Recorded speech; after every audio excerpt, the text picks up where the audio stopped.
So hello there.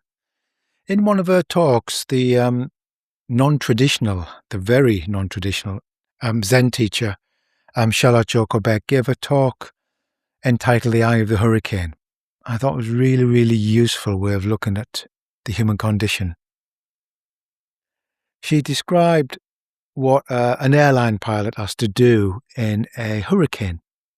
They have their eyes on the control panel, fixed on the control panel, to stay in the eye of the hurricane, not veering off, getting buffeted by the winds. And she says that the pilot has to be really fixed, can't notice anything else, can't be distracted by what else is going on, fixed on that control panel. Then she likens that to, let's say, a pilot in a glider, no controls, no control panel. Very few controls, but let's say there's no control panel, just makes it easier. Okay? Now, that pilot of the glider is just at the mercy of the wind, the rain, the lightning, and it's just one big dramatic experience. In some cases, a wonderful experience. Can you imagine just, up with the thermals and around and being buffeted by the winds and the rain and, yeah, okay? You get the picture. So, what we can glean from that is that most human beings are fixated on the control panel. We're like the pilot in the plane. What's the control panel? It's the mind.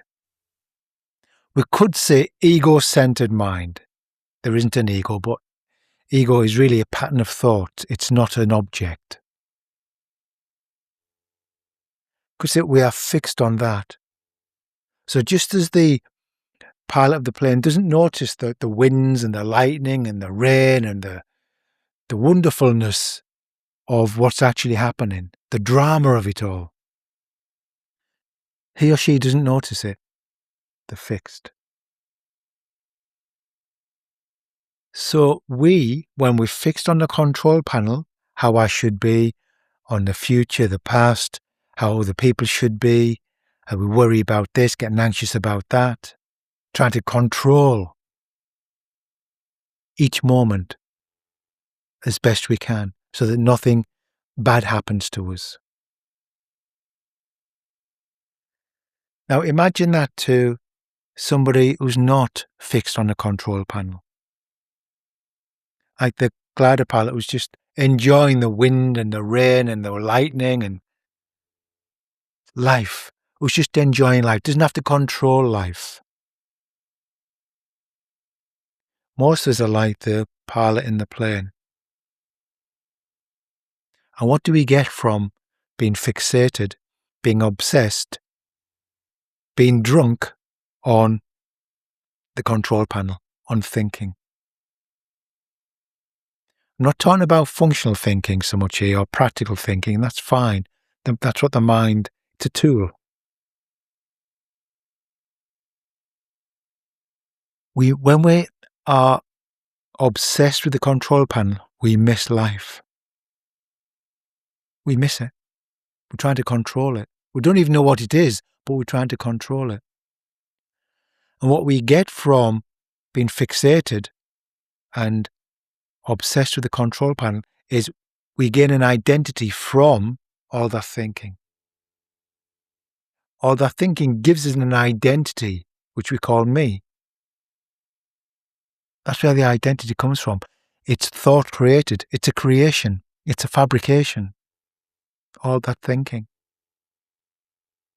Because that voice in the head that we keep listening to, doesn't it sound like me? It sounds like me. It's my voice. But it's also talking to me. So that's a bit weird. But anyway, it sounds like me. And what we can say as well is, within that voice in the head seems to be encapsulated everything about ourselves, our whole history, even our future, our character, this personality, seems to be encapsulated in that voice. So let's just play.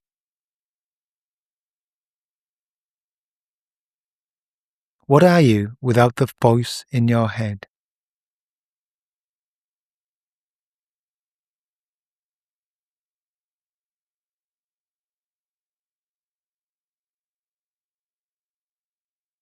Just meet it in that spaciousness, that silent space.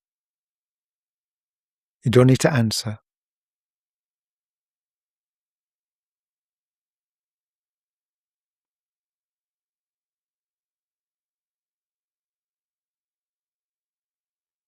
That's it. So where's your identity without thinking?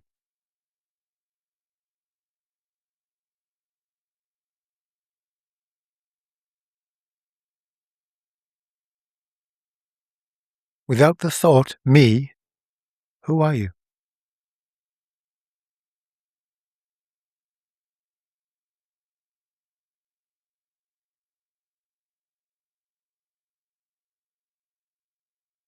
Me or I or your name?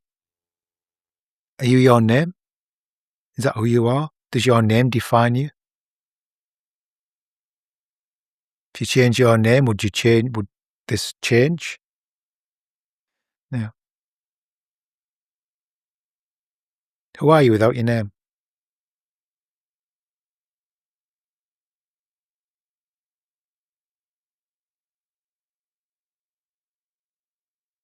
There's something here which cannot be thought about. It cannot be described. Right now, what's not a thought?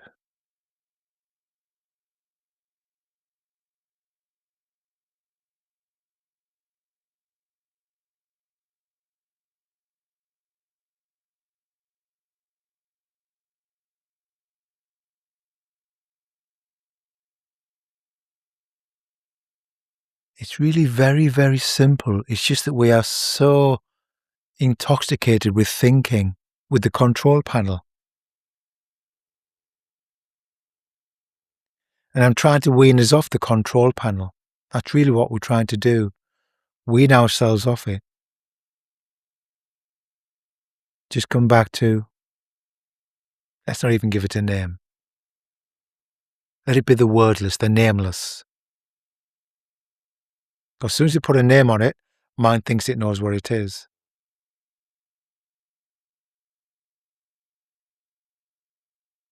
Without thinking, where's mind?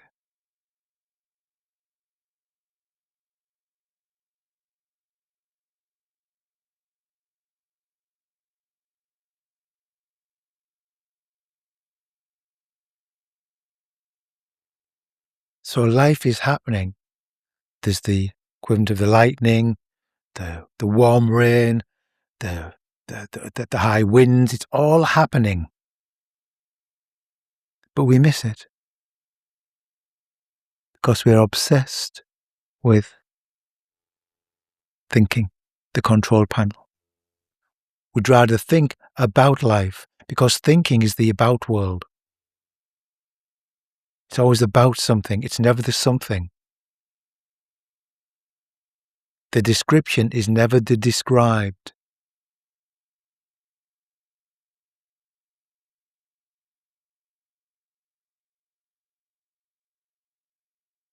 What's there before the next thought?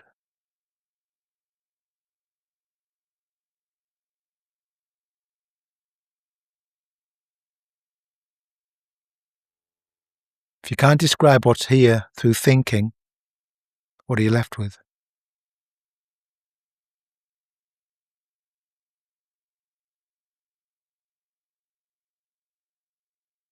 Let's give it a word, an aliveness. Then take that away.